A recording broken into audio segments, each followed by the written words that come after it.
What's up everyone, welcome to my channel. I'm Ryan Becker and every week I drop a new video where I talk about absurd issues in religion, culture, and society.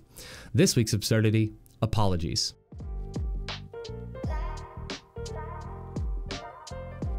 I'm going to give you 8 tips on how you can apologize effectively when you've done something wrong. And because I know this is YouTube, here are all 8 tips timestamped for you. If you're new here, thanks for stopping by. Feel free to click that subscribe button, click the bell icon so you can be the first to know when I post a new video, and give this video a thumbs up to help me grow the channel. Apologies have become a weird thing. They make us uncomfortable, they sometimes feel inauthentic or forced, and we often find ourselves at a loss for what to do, whether we are the one giving the apology or the one receiving it.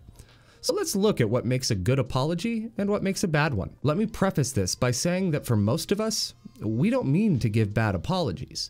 We don't mean for our apologies to cause further pain and fighting. Good intentions alone do not make for good apologies. And when we are seeking to right a wrong, we need to be intentional about our approach.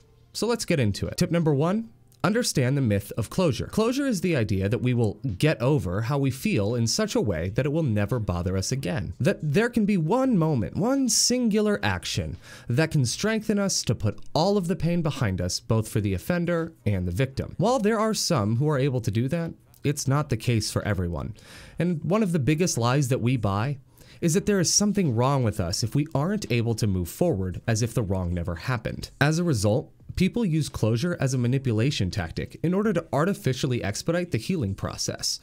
While this form of closure may be good for very small incidents of hurt, the game changes completely when that pain is scaled up by more egregious betrayals. For most people, the reality of closure is not that the past is simply behind them. It's that they are able to adapt to and accept a new normal for their life. When we treat closure as if it means that we live like the past never happened, we end up enabling offenders to hurt again. If someone goes through your phone without permission, you change the passcode. If you don't change the passcode, you let them keep the power to violate your privacy again and again. But a new passcode is a new normal. There is no taking back past actions, only accepting them and moving forward, adapting to the new situation. That is the real closure, and life, more beautiful than before, can be built from it. Tip number 2, don't turn genuine remorse into unintentional manipulation. Have you ever heard someone say, "I apologized, they're the ones making this a big deal now"? This is someone who has weaponized their remorse in order to swap places with the person they hurt. It's basic self-preservation. When we hurt, we want to stop hurting as soon as possible. The apology is used to overwrite the previous transgression with a new accusation. The victim is now the problem because they are holding a grudge. Not everyone grieves and processes their pain the same way and at the same pace. Everyone needs time to heal. Sometimes we project how we think others should react onto them, rather than being considerate of their own needs and space. When we wrong someone, we have taken agency and authority from their life. Agency is the capacity of individuals to act independently and to make their own free choices. By allowing themselves to be vulnerable when they put you in a position where your actions could hurt them, they risked their agency on you, trusting that you wouldn't use your own power of free choice to violate the trust they've given you. We all value agency. It's one of the reasons we weaponize our apologies in the first place.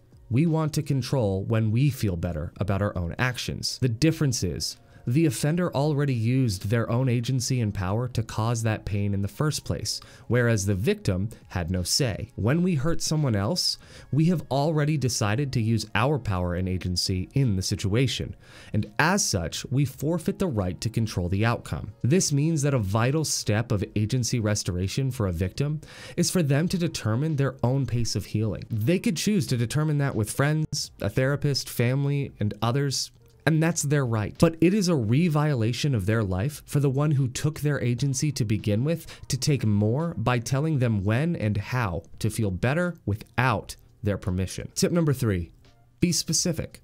This does not mean you have to list out every wrong you've ever done, especially if you are going to apologize to someone you wronged in your past. If you air out your wrongs like a laundry list, you can actually end up re-victimizing someone by making them experience those instances again, prolonging the healing process and causing a new fight instead of resolving an old one. Instead, you should be specific in owning your responsibility for what happened and recognizing the impact and pain that your actions caused. You can acknowledge you cheated.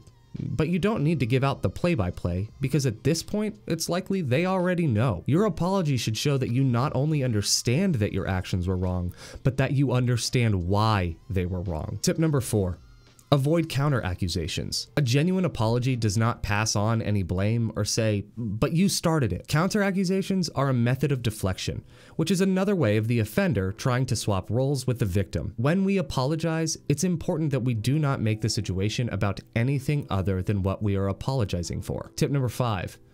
Actually say the words, "I am sorry."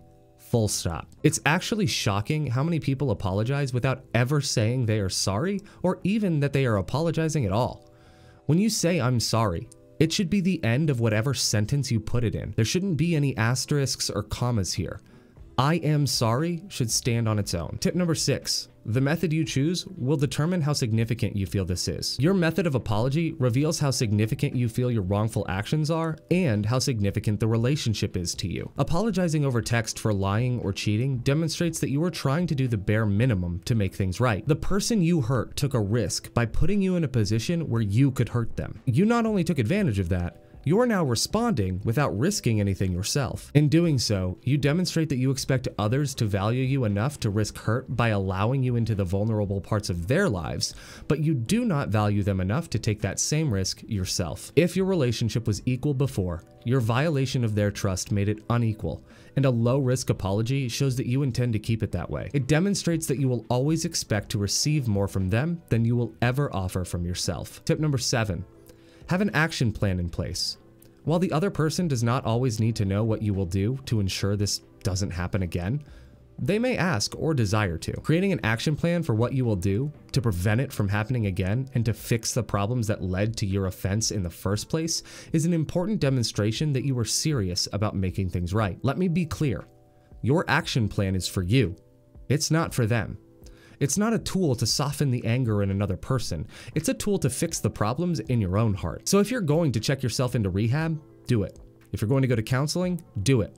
Because if you understand the gravity of whatever your offense is, you will be determined to make sure it doesn't happen again, regardless of whether or not that person stays in your life. Tip number 8, accept the consequences. A genuine apology is one that is given without terms or conditions for its acceptance or reception. They may not forgive you immediately, and they may never forgive you at all. But forgiveness is not a requirement of apologies, and it shouldn't be a condition for them. Many of us apologize believing that the very act of apologizing entitles us to a version of forgiveness that will mean both parties can pretend like it never happened. Believing we deserve forgiveness is how we begin making ourselves the victim and making the other person the offender. It's the very beginning of manipulative apologies. Apologizing is about owning up to what you've done, so both individuals can find healing from the pain that one or both of them caused. This may result in a full restoration of a relationship, but it may result in individuals never speaking again. Maybe it results in moving forward with the relationship intact, but maybe with major boundaries in place. Regardless, making an apology and attaching conditions for its acceptance will negate any authenticity the apology has. It shows that you care more about the relationship than you do about the other person in it. So I hope these tips will help you funnel your genuine remorse into authentic apologies that seek to right wrongs and help heal, rather than ones that seek selfish gain and pain relief. If you've enjoyed this video, make sure to subscribe to my channel, like this video, and share it with your friends. As you process your own pain and seek to make things right in your own relationships, here's my dog Sugar to help comfort you in the process. Thank you so much for watching.